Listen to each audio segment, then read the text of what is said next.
Ahora te Mejor, mejor. escucho Alto y perfecto. claro, alto y claro. Alto y claro, bárbaro. La verdad que sí. Muy ¿Todo bien. bien? Ahora sí, Todo me siento bien, todo tranquila. bien. Qué lindo. Todo bien, todo muy bien, muy bien, muy bien. Bueno, me alegro. Cuando hay, Vos sabés la cuando hay, feliz. sa- cuando hay Sí. salud, en el contexto en el que estamos, cuando hay salud en la familia, en los seres amados, podemos decir que estamos muy bien. Al Eso es lo resto que de cuestiones hay que trabajarlas y hay que mirar de saltar las vallas, pero muy bien. Vos sabés que yo siempre tengo una frase que dice así, si todo eso está bien, lo importante está bien, lo demás no importa. Sí, sí, sí, fundamental. Hay que saber valorar lo que es realmente importante y bueno, hay una, Marco Aurelio decía que la sabiduría es el arte de dirimir lo que podemos cambiar de lo que no. Entonces, Sí. hay cosas que las podemos cambiar y hay cosas que no. Yo hace 2 años murió mi papá, fue un proceso muy lento, muy duro, y ahí sí que, si me preguntabas, ¿estás bien? Yo no estaba bien, estaba muy triste, porque sobre todo por el dolor y el sufrimiento, ¿no? Del ser amado, ¿no? Pero Así cuando es, de momento las cosas están en calma en ese sentido, me siento bendecido. así es. Pregunto, porque vos sabés que o sea, siempre te leí, te escuché, pero hay una parte de tu vida Sí, que no sí, sí, sí, sabía, sí, que era que habías tenido tu hija más chiquita y estuvo varias veces con paros cardiorrespiratorios y estuvo al borde de la muerte. Fue un punto en común es un punto en común que ah, tenemos los dos. mira, Mi hija más grande igual. ujú, Y creo que desde que me pasó eso, desde que sí, quise darlo todo para cambiar ese presente, realmente, creo sí, que ella fue la que me transformó. Y siempre pienso que por qué tenemos que llegar al dolor y y a sufrir y a verlo desde ese lado para poder cambiar o para poder, como vos decís, transformarnos. Eh, ¿Es necesario? ¿No se puede transformar sin dolor? Eh, la transformación, a mi modo de ver, es la elección consciente, voluntaria, entregada de un cambio. Normalmente, el cambio viene de fuera. Puede ser la enfermedad de un hijo, puede ser una crisis económica, puede ser que el médico te diga que tienes el inicio de una enfermedad. Cuando tú te responsabilizas y decides ser la causa de ese cambio, entonces te transformas. ¿Qué sucede? Que hay circunstancias en la vida que hasta que no te son presentadas, no, es imposible darse cuenta de, por ejemplo, todo el mundo sabe que se tiene que morir, pero muy poca gente se lo cree. Así es. El hecho de que lo sepas no quiere decir que lo creas. Y cuando tu hija, un bebé, se te está muriendo literalmente en brazos, Sí, accedes entonces a la fragilidad, a la impotencia, al desespero. Pero eso, de repente, por un lado, te puede hundir profundamente y te puede llevar a un universo de emociones y de estados de ánimo muy duros, tener que convivir con la enfermedad de un hijo amado, deseado, y con la impotencia de ver que no puedes hacer nada. Es devastador, pero paradójicamente eso puede hacer, no siempre, que la persona sea más compasiva, más empática, se ponga mucho más en la piel del sufrimiento de otros. Entonces, en la vida hay dos tipos de maestros. Los maestros que vienen desde la alegría, desde la bendición, desde el placer, desde la facilidad, desde la amabilidad, desde la ternura. Pero también hay maestros que vienen a través de la puerta del sufrimiento, de la fragilidad, de la impotencia. Y a veces esos maestros, sean personas o circunstancias, um, pueden hacer que una persona se cuestione tanto y cambie tanto su escala de valores y su manera de ver la vida, que entonces opere una transformación radical.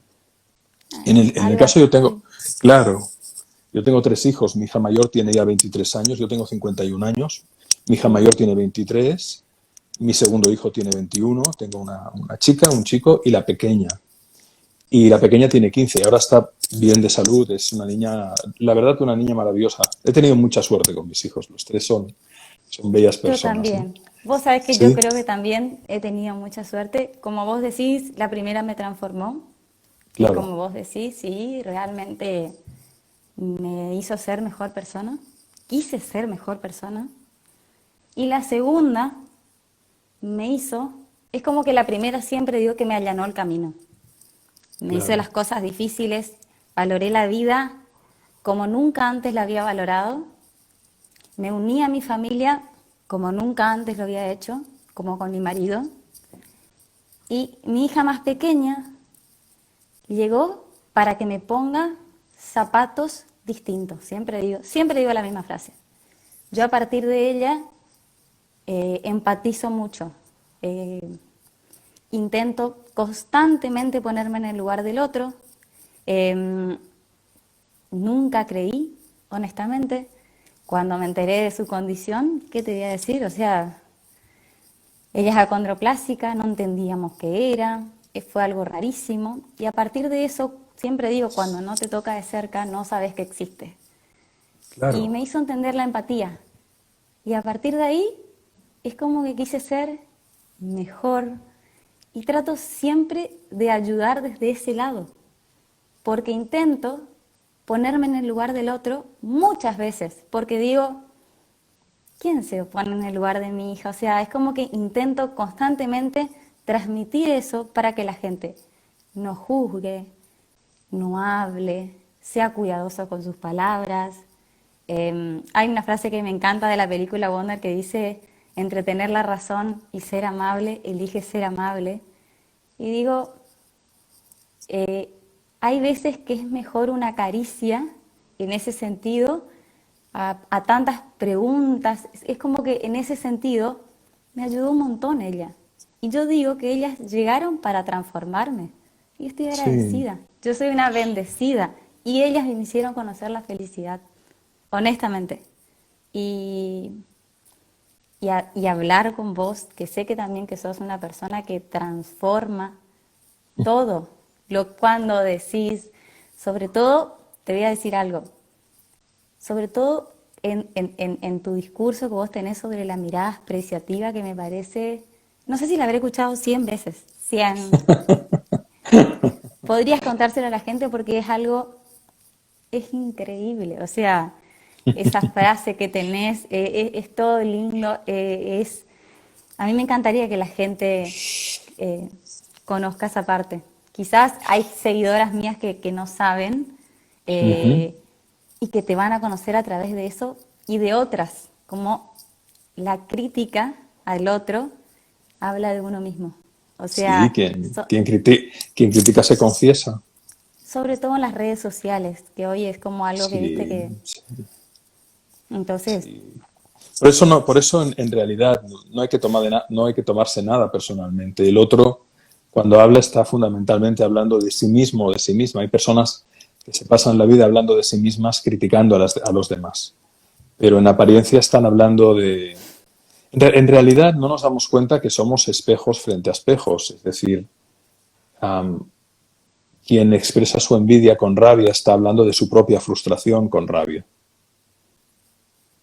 Entonces, la mirada compasiva es muy liberadora porque te permite, de alguna manera, vivir sin el peso de las pequeñas miserias del ego, ¿no? Y sí, la mirada apreciativa tiene que ver con eso, ¿no? Con la capacidad de ver al otro en su mejor versión posible, y no como es, sino como puede llegar a ser.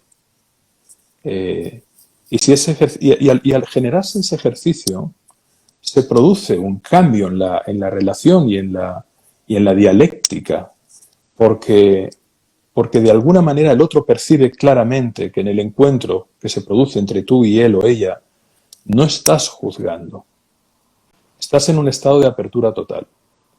Y en el fondo, como tantos seres humanos viven con tanto miedo al rechazo, con tanto miedo al desprecio, con tanto miedo por las circunstancias y los condicionantes de la vida que han vivido, pareciera que muchas veces se está a la defensiva. La mirada apreciativa consiste en mirarte a ti misma o a ti mismo y en mirar al otro dejando de lado el juego de buscar defectos y dejando de lado el juego de intentar encontrar la sombra. No, ¿por qué no te concentras en la luz? Y eso no quiere decir ser ingenuo, eso no quiere decir no estar atento a aquellas cosas que te pueden hacer mal y por lo tanto tú decidir si seguir con esa relación o con ese vínculo. Pero, de alguna manera, partir de la presunción de inocencia más que de la presunción de culpabilidad. Sí. A mí me encanta cómo decís cómo hablas sobre los hijos y es realmente cuando vos decís Bueno, el claro, efecto Pigmalión, a mí me encanta. claro, el Yo en efecto esta Pigmalión, casa, la sí, profecía en esta casa autocumplida, ¿no? tengo prohibido el no puedo. ¿Tú Claro. sabes? Sí, sí. Siempre vas a poder, digo yo. ¿Será No, que siempre podemos? y funciona. Mira, yo no sé si podemos lograr todo lo que deseamos, creo que no, porque también, por fortuna, vivir experiencias de frustración nos hace humanos, nos hace humildes, nos hace sabios, pero podemos lograr quizás más de lo que imaginamos. Y la condición necesaria es imaginarlo y la condición suficiente, o por lo menos para poner en marcha nuestro camino de transformación, es hacerlo. Una intención sin acción es una ilusión. Sí. Una acción sin intención puede ser dispersión. Por lo tanto, hacen falta las dos. Un vector de cuáles son tus anhelos, cuáles son tus objetivos, cuáles son tus propósitos, trasladarlos en el papel, reflexionar y a partir de aquí ponerte a caminar siguiendo tu brújula interior, tu corazón, aquello que da sentido a tu vida, aquello que da orientación a tu vida. Y el sentido está en el amor, es decir, aquí no hay duda que lo que da el sentido a la vida de cualquier ser humano es amar a alguien, en mi caso mi mujer, en tu caso tu marido, nuestros hijos, nuestros padres, nuestros amigos, amar a alguien y por supuesto amar algo, es decir, amar la belleza y encarnarla pues, en el diseño, encarnarla en el arte, encarnarla en la jardinería, amar la palabra y encarnarla en la escritura, en la pedagogía, pero el sentido se produce también muchas veces, las fuentes de sentido en la vida, y ahora te lo relaciono con lo que veníamos hablando de nuestros hijos y de las enfermedades de nuestros hijos, se producen muchas veces a partir de hacer una alquimia interior por la cual uno decide conscientemente transformar el sufrimiento que ha vivido en amor y creatividad hacia los demás. Es decir, gracias por el aviso del micro que roza el botón de la camisa. Muchas gracias, Noé. Entonces, cuando voy a tener que tener el micro así, ahora esperemos que no roce pasa la nada. barba, porque si no tendremos No aquí una pasa nada. orquesta, Yo te una escuchaba orquesta perfecto. barba, camisa tremenda. Entonces, cuando tú, por ejemplo, dices, bueno, hay dos maneras de gestionar el dolor, ¿no? Hay personas que dicen, como a mí me han hecho esto, yo voy a hacer esto a los demás. Y ahí está el cinismo, ¿no? Ahí está la miseria moral. Mis eros, la incapacidad de amar, mis eros. Pero al revés, a través del sufrimiento, a través de las dificultades, uno puede hacerse la pregunta, ¿qué puedo hacer yo, por pequeño que sea, que esto que me ha costado tanto lo puedan realizar otras personas con más facilidad, apreciándolo, pero integrándolo más rápidamente para que su vida tenga más conciencia, tenga más plenitud, más realización, más belleza? Y creo que esa es la clave. Es decir, hacer de nuestras heridas, como decía el poeta Rumi, es por la herida por donde entra la luz. Hacer de nuestras heridas los grandes maestros de nuestra existencia. Para de este modo brindar nuestro sufrimiento alquimizado a los demás en forma de compasión, generosidad, comprensión, mirada apreciativa, efecto Pigmalión. Y entonces la vida puede tener un enorme sentido. Pregunto, ¿es difícil para la mayoría de la gente encontrar el sentido? No es tan fácil. No es fácil y a veces incluso es Hay bueno y gente es que no lo necesario. encuentra. No. Y no tiene por qué ser un imperativo existencial. No Eso iba a tiene por... decir. Es decir, claro, a mi modo de ver, una persona puede decir, pues yo no le encuentro sentido a esto, es que a lo mejor también el sentido está en darlo todo al presente, en estar presente. A lo mejor, yo creo que no hay recetas, creo que vive No, y vive y deja vivir, que sí. cada cual encuentre su camino, su modo, su ser, su estar en el mundo. Pero eso sí, vive y deja vivir, ¿no? Procura comprender y no estorbar. Pero fíjate que comparto contigo completamente el hecho de que lo que es válido para uno no tiene por qué ser válido para otro. Cada cual se sabe de su dolor, cada Sí. cual se sabe de su hambre, cada Yo cual se siempre digo sabe que de su cada cual, sufrimiento. claro, cada cual lucha con, yo siempre digo que tiene su propia mochila y lucha con sus propios demonios. O sea, Claro, cuando generalmente es una frase que la digo cuando suelen hacer algún comentario agresivo, entonces digo, no me voy porque cada uno sabe lo que vive. Y eso también creo que es parte de la empatía, pero a raíz de esto yo digo que si uno encuentra sentido, siempre pensé que, o de chica en realidad, pensé que cada vez que venimos a la vida tenemos una misión. ¿Vos crees que todos tenemos una misión? ¿O puede ser que vivamos yo creo que y la trascendamos? misión, claro, yo creo que la misión es la narración que tú te haces de aquello que vives para darle una consistencia interna. En realidad, creo que cada cual hace lo que puede con lo que tiene Sí, y que luego yo pienso que los seres humanos nos atribuimos en exceso los méritos de aquello que va bien cuando va bien. Para mí en realidad somos marionetas divinas. Es decir, si tú te pones a analizar cómo hemos llegado a tener esta conversación ahora, verás que sin duda tú escribiste a mi equipo, nos invitaste, que yo hablé con el equipo, dije será un placer, ha habido un trabajo, pero también ha habido un conjunto de circunstancias que no hemos controlado. El azar reparte las cartas, pero nosotros las jugamos. Entonces, sí. en la vida hay esa dialéctica maravillosa entre aquello que podemos determinar, conseguir, pero también hay un factor de misterio, hay un factor de imprevisibilidad. Por lo tanto, bueno, cada cual, la misión es algo que cada cual le pone un nombre y si eso le es útil y le ayuda, maravilloso. Pero hay personas extraordinarias que han hecho una vida fácil a los demás, que han sido bellas personas, que tú les preguntas cuál es tu misión y te dicen, ¿cuál es mi qué? Porque, porque Por simplemente se han eso, levantado por la mañana, han preparado la comida para su familia, han limpiado la casa, y son personas con una luz extraordinaria y que han dado un amor extraordinario y que no se han hecho cuestiones psicológicas, metafísicas de ningún tipo. Simplemente lo han dado todo al vivir y en el amor.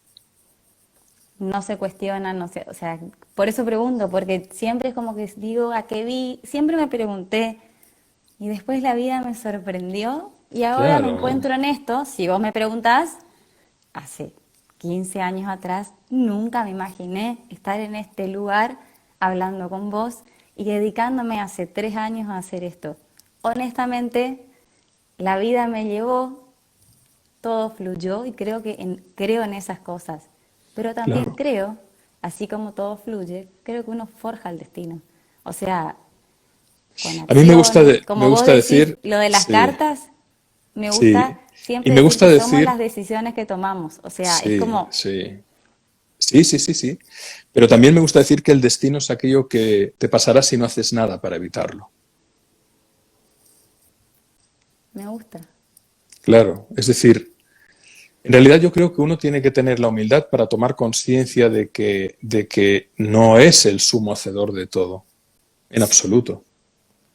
La enfermedad de mi hija yo no la esperaba ni la deseaba. En cambio ha Vos sido uno dejaste, de los catalizadores más grandes de mi vida. así digo. A pesar de que el sufrimiento y la angustia y ver que muere en tus brazos finalmente revivió, ¿no? Pero entonces creo que yo lo repito a menudo, hay un autor que ya falleció, un hombre lúcido y sabio, José Luis San Pedro, que escribió alguna novela maravillosa, como por ejemplo La sonrisa etrusca. que cuando le preguntaban, José Luis, ¿usted para qué vive? Él decía, para comprender y no estorbar. Y yo creo que la vida pasa mucho por eso, por conjugar esos dos verbos, ¿no? La voluntad de comprender, comprender a los demás, comprenderse a uno mismo. Voluntad. No digo que acabemos Voluntad, comprendiendo, no digo que acabemos sí, comprendiendo. Digo tener la voluntad, que ahí está la voluntad. compasión, ahí está la empatía, ahí está la puesta en la piel del otro, ¿no? Y luego no estorbar, no estorbar, no estorbar, no estorbar. Y sí, es difícil. Sí, y si lo haces, saber disculparse y como muchas veces, y además vi que el otro día también lo citabas, ¿no? Y partir de la premisa de que algunas veces se gana y otras se aprende, ¿no? Es decir, la vida Así es. puede ser un camino de aprendizaje constante si cultivamos el ejercicio de la reflexión. La sabiduría nace de la reflexión, no nace de la inteligencia, no nace de la erudición. Hay gente muy inteligente que no es sabia. Hay Sí. gente que Bueno, tiene 3 carreras universitarias, un doctorado, ingenieros, que tú no le preguntarías en caso de un sufrimiento personal. Te pueden resolver una ecuación matemática, te pueden hacer un puente maravilloso, pero no le preguntarías algo sobre la vida porque a lo mejor no es su ámbito de conocimiento. Hay gente incluso que es muy erudita, que ha leído miles de libros, pero tampoco les preguntarías. Y a lo mejor hay un campesino o campesina analfabeto que nunca tuvo el privilegio de poder ir a la escuela, pero esa persona te sientas con ella y te pones a hablar y dices, madre mía, cuánta sabiduría hay en este ser humano, porque ha observado el principio de la cosecha. Si no se cuida la tierra, no habrá cosecha. Si no se riega, no habrá cosecha. El principio de la imprevisibilidad de los factores climáticos.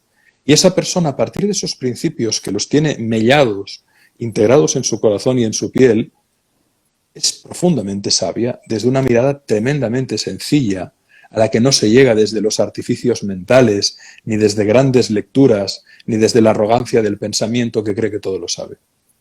Esa gente tiene los pies en el suelo.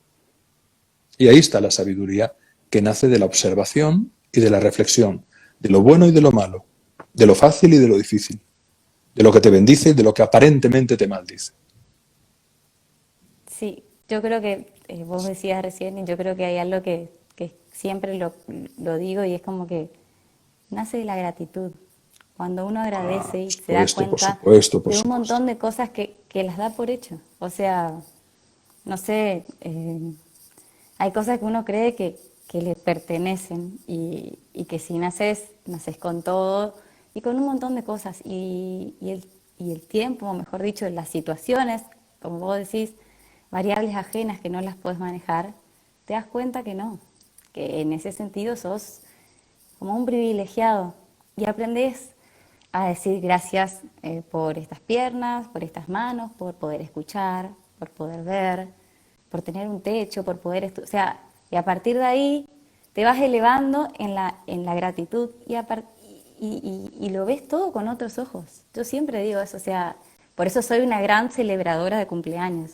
O sea, yo creo que celebrar, soy intensísima con los cumpleaños, pero me gusta porque siempre digo que el cumpleaños es la celebración de la vida, que no celebrarlo es como un desprecio hacia la gente que quiere estar, que quiere vivir. Y a mí me encanta porque digo, es decir, gracias, estoy acá.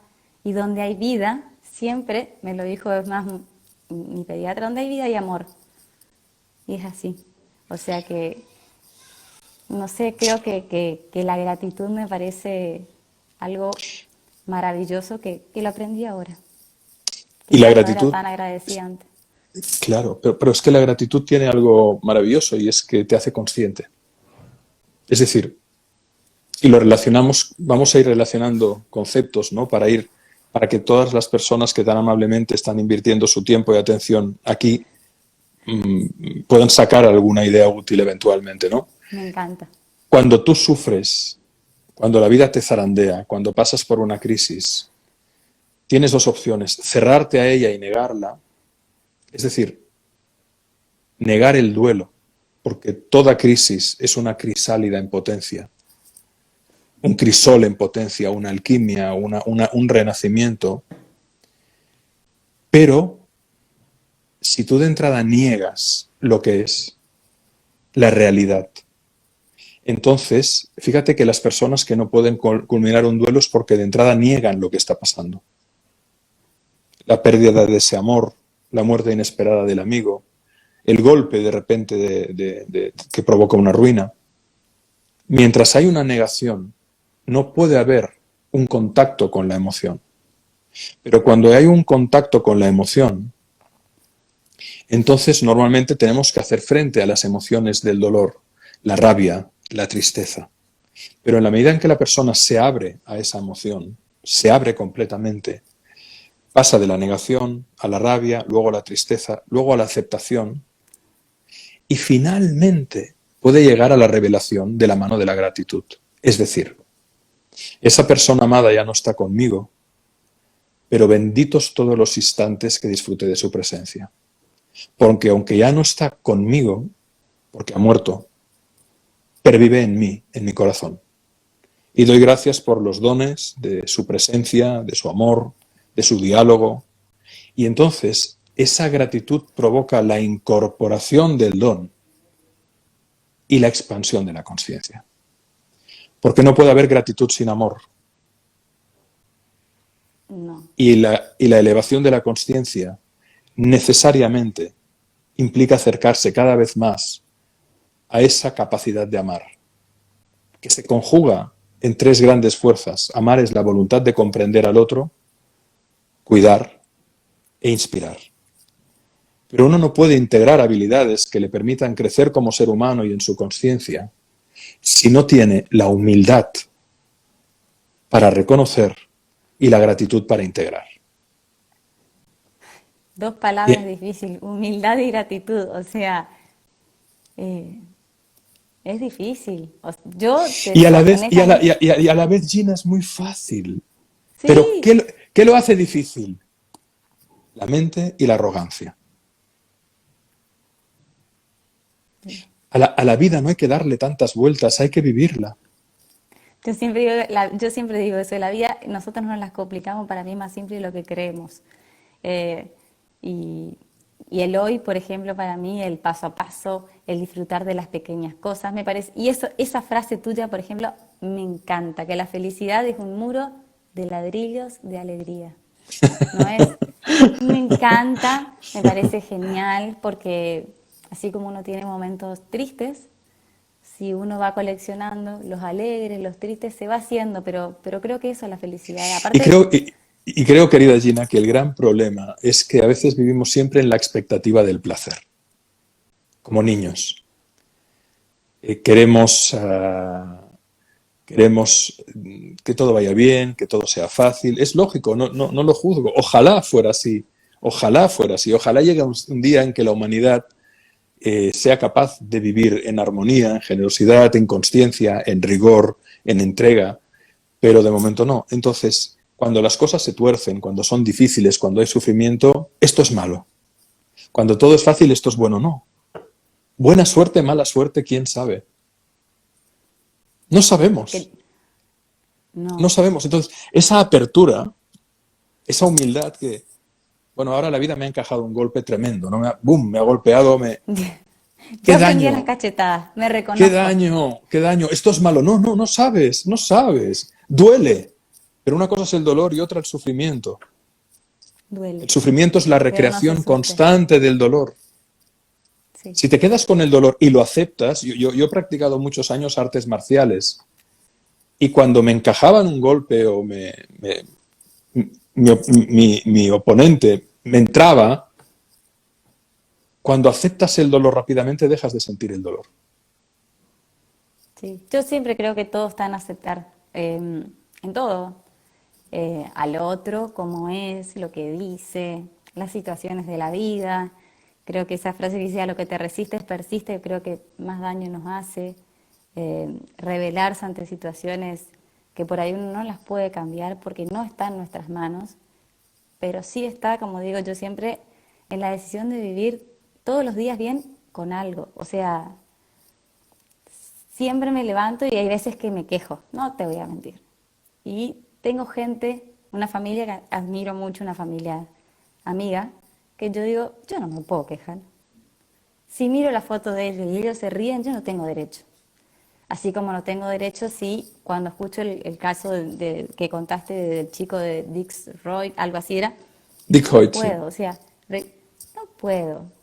Hay casos en los Yo, que uno yo, no... yo matizaría eso. Mira, te diría, cada cual se sabe de su dolor. En mi hambre mando yo y en mi dolor mando yo. Y aunque Hay que haya respetarse. dolores, claro, tienes que respetarte. Es decir, aunque tú puedas ver que el sufrimiento de otro es mayor, no niegues tu sufrimiento. Mírale a los ojos sin miedo. Y ahí Hay que encontrarás enfrentarlo. quizás un camino de revelación. Si lo enfrentas, el dolor es un dragón. Si lo aceptas, se convierte en un unicornio. Sí, Entonces, to- entonces, negar tu dolor es negar una parte de ti. claro.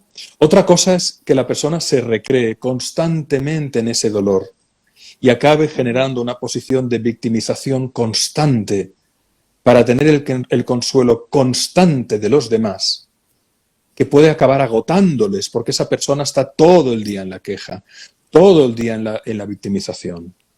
Entonces, como alguien decía muy bien, abraza el dolor, atraviesa el dolor, mírale a los ojos, ábrete a él y desde ahí puede surgir una revelación. Mira, te voy a Porque contar algo. Sí, sí, sí, te escucho. di, por favor, di. No. Cuando mi hija estaba en Neo, estuvo muchos días, tuvo 73 días. Realmente yo no le daba de mamar todavía, no podía, no consumía nada, tenía alimentación por cosas, después la tuvo parenteral. Le pedí a un pediatra si realmente podía consumir algo para dormir porque yo realmente no conciliaba el sueño. Y él me contestó, no, esto lo tenés que atravesar despierta. Y Qué en gran, ese momento, qué gran persona y qué gran consejo. Luego te comentaré algo personal en relación a lo mismo. y realmente dije en ese momento, pero si supiera lo que yo, o sea, yo decía, quiero dejar de pensar, porque era, además, no me lo, me- o sea, yo decía, quiero dejar de pensar, quiero dormir, quiero parar la mente, no podía parar, o sea, era rezar y desconcentrarme. Y me dijo, esto tenés que vivirlo despierta. Y así me pasé los 73 días. Y hoy le digo gracias. Realmente. Es ¿Se así. escucha? Cuando mi pequeña nació, eh, nació al límite de la muerte y la llevaron en una ambulancia a un hospital infantil que está en Barcelona, que es San Juan de Dios, que es un centro maravilloso con un equipo facultativo extraordinario. Yo recuerdo a esas 3 de la madrugada seguir a una ambulancia. Lo único que recuerdo es seguir a la ambulancia, llegar al hospital y estar en una sala de espera infantil delante de la zona de cuidados intensivos de los bebés. Y a las 7 de la mañana, 4 horas de espera de pie, se abre una puerta y un médico saca la cabeza y me dice, ¿usted es el papá de María? Digo, sí. Y me dice, no sé si su hija vivirá y si vive no sé cómo quedará. Le diré algo dentro de unas horas. Y cierra la puerta. Yo tenía que informar a la madre de la niña, a mis padres, a sus hermanos, a toda la familia. Esa frase, esa situación generó en mí, lo supe años después, un estrés postraumático que me quitó el sueño crónicamente y que me llevó a un sobrepeso por alteración de todo ciclo de sueño, hormonal, ciclo de hambre, confusión enorme, del cual me he recuperado muchísimo. Pero me acuerdo que fui a ver a mi analista argentino, el doctor Miguel Díaz, un magnífico doctor que tiene su consulta en Barcelona, y le dije, Miguel, hace meses que no puedo dormir, estoy agotado, me siento que voy a infartar en cualquier momento. ¿Me puedes recomendar algo? Y yo no soy partidario de las pastillas, ni de... No, nunca lo he sido, pero sentía que no podía más. a pesar de haber hecho largos esfuerzos de, venga, vamos, vamos, vamos. Ni la meditación me ayudaba, ni la elección de la actitud positiva me ayudaba, Nada, ni nada te ayuda. nada, nada, nada. Había un núcleo en mi cerebro amalgamado de neuronas en grito constante, que a la que me relajaba me despertaban, a la que no me despertaban, no podía dormir. Así es. Y me dijo, no, mi consejo es que no, que atravieses por ti mismo este proceso. Y así lo hice. Y al cabo de un tiempo fue remitiendo progresivamente y quizás la aceptación total de ese hecho, del hecho de que la vida me había llevado a vivir esa circunstancia y que además yo lo sabía, había buscado documentación, había hablado con médicos, sabía que era un estrés postraumático, etc. Quizás la apertura a eso llevó a que progresivamente algo operara que me permitió, no solo frente a esa circunstancia de mi hija, sino muchas otras que han ido viniendo luego, que mi carácter se templara muchísimo. Es decir, te diría que vivir en una aceptación, no sé si total, pero casi. En un hágase tu voluntad. Si tuviéramos que utilizar una terminología que no pretendo que sea dogmática, sino no se me ocurre frase mejor para decirle a los que sean creyentes Dios, a los que no la vida, Así, o lo que es, hágase tu voluntad.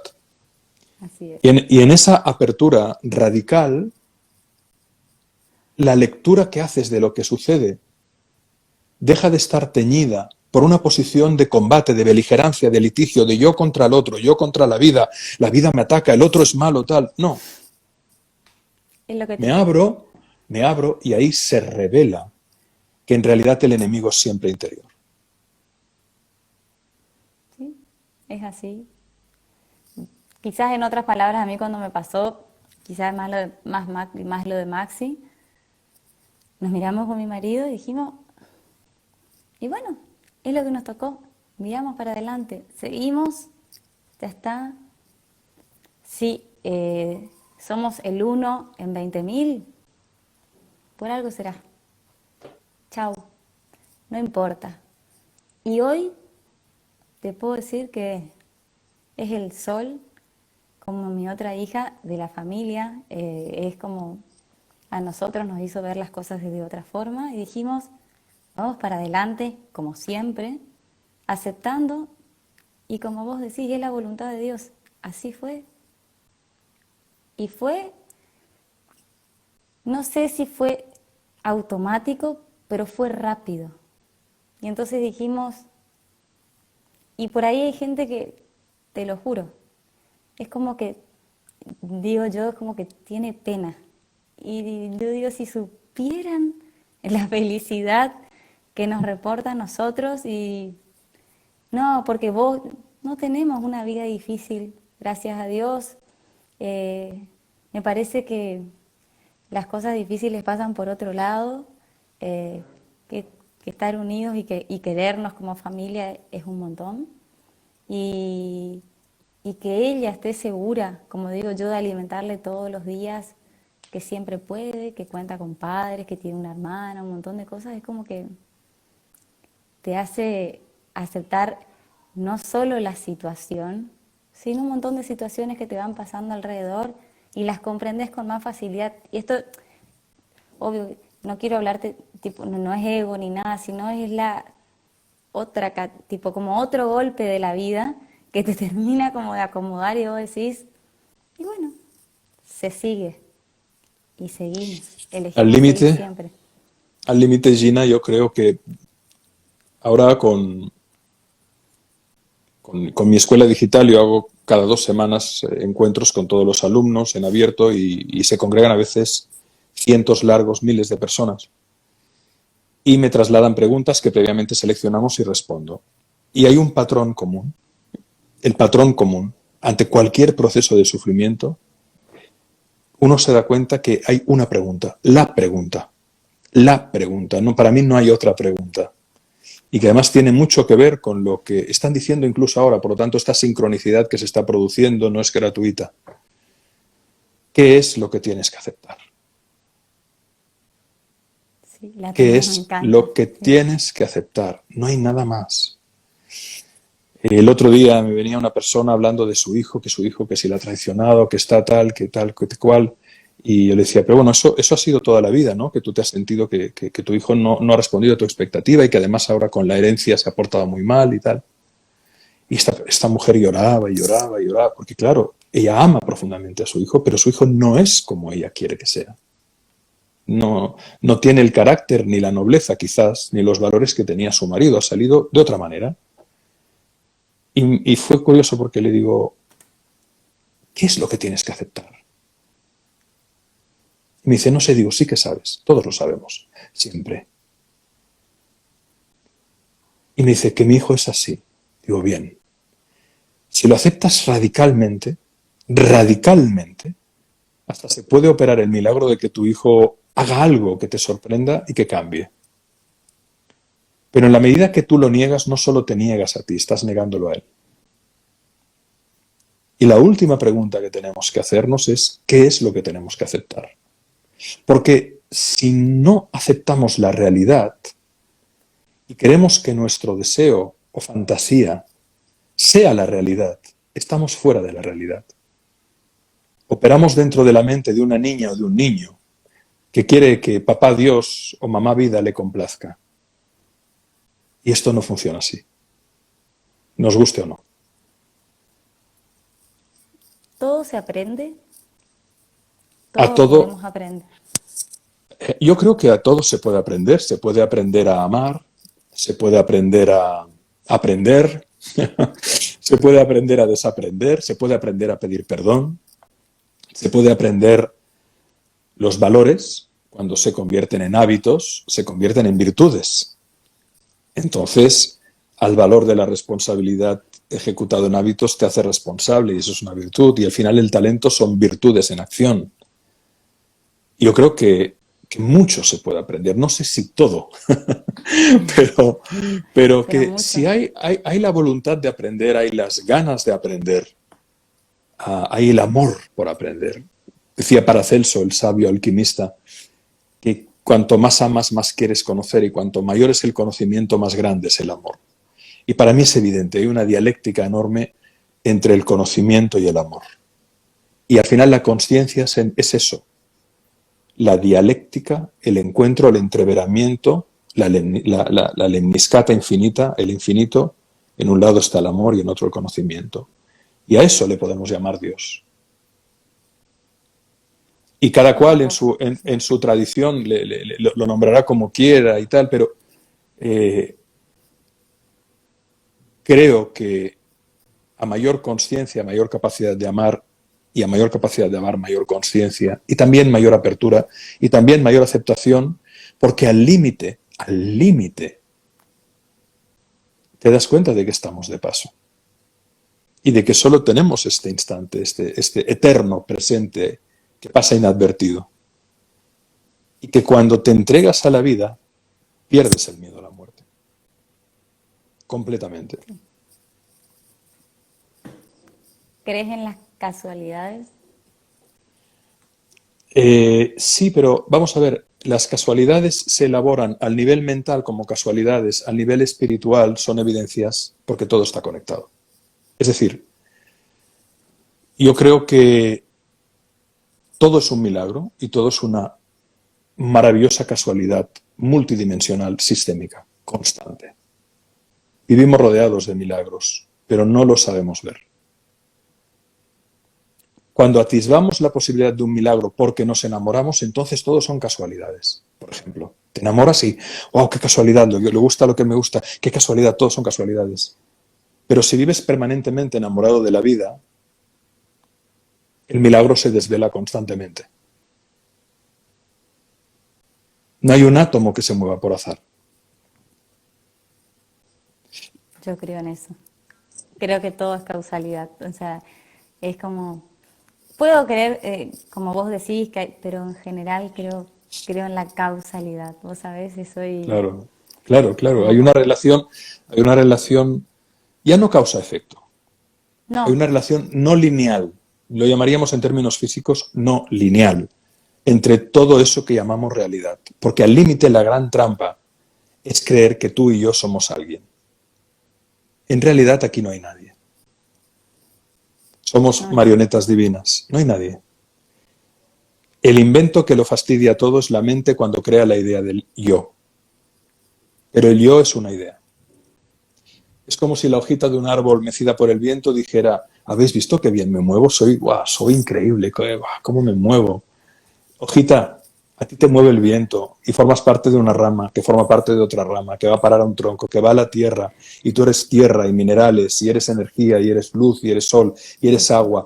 Pero si quieres limitarte a pensar que eres una hojita que se mueve porque quiere, bueno, eso digamos, le hará un masaje a tu pequeño ego de hojita. ego, claro. Pero eres hoja, y eres árbol, y eres naturaleza, y eres tierra, y eres cielo, y eres agua. Y serás tierra el día que mueras y vayas al suelo y nutrirás al árbol. ¿Qué eres? Qué lindo. Este instante Yo nada digo que más. somos energía, sí, así. Sí. Llámale energía, llámale amor, Claro. que es la Eso, forma de energía más elevada. claro. Llámale conciencia, que es la lectura del amor desde la mente. Las palabras limitan lo que es, Sí. pero a la vez ayudan a definirlo en el nivel del lenguaje y de la mente. Qué lindo.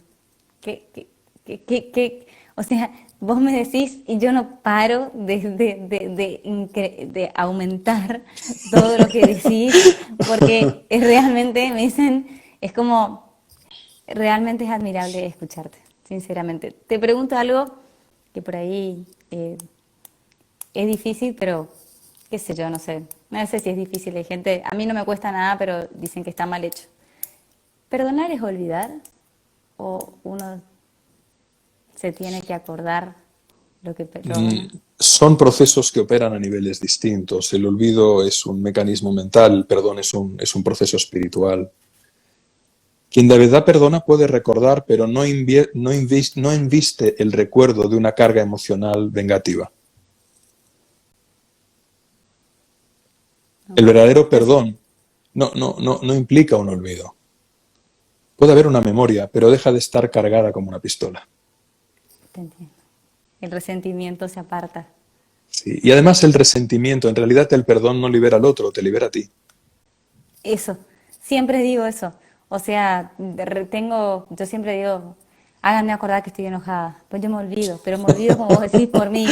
Pero me lo voy a Claro. agendar porque estoy enojada, digo, y después me olvido. Es como que, como vos decís, como que me libera, no me gusta tener esa sensación es como que cargo con algo. Quiero andar liviana. Y que luego, vuelvo a decir, ese hecho que te puede haber generado mucho sufrimiento, sin él no serías quien eres ni estarías donde estás. Seguramente. Tengo una última pregunta porque nos quedan 2 minutos. Y quería preguntarte una cosa que por ahí, a ver dónde está, porque la tenía guardada. Y dije, se la voy a preguntar a Alex. Y hablamos de tantas cosas que... Ah, ya me dijiste todo. Bueno, no importa. Decile a estos últimos minutos que te quedan a estas 579 personas algo o algún mensaje que vos quieras transmitirle después de todo esto. Lo que vos tengas ganas. Qué fácil y qué difícil.